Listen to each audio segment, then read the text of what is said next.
महालक्ष्माष्टकम्। नमस्तेस्तु महामाये श्रीपीठे सुरपूजिते शङ्खचक्रगदाहस्ते महालक्ष्मी नमोऽस्तुते। नमस्ते गरुडारूढे ढोलासुरभयङ्करी सर्वपापहरे देवी महालक्ष्मी नमोऽस्तुते। सर्वज्ञे सर्ववरदे सर्वदुष्टभयङ्करी सर्वदुःखहरे देवी महालक्ष्मी नमोऽस्तुते।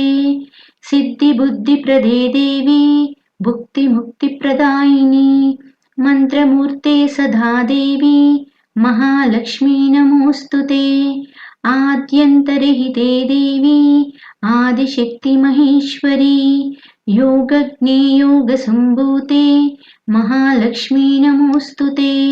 स्थूलसूक्ष्मा महारौद्रे महाशक्तिमहोदरे महापापहरे देवी महालक्ष्मी नमोऽस्तुते। पद्मासनस्थिते देवी परब्रह्मस्वरूपिणी परमेशी जगन्माता महालक्ष्मी नमोऽस्तुते। श्वेताम्बरधरे देवी नानालङ्कारभूषिते जगत्स्थिते जगन्माता महालक्ष्मी नमोऽस्तुते।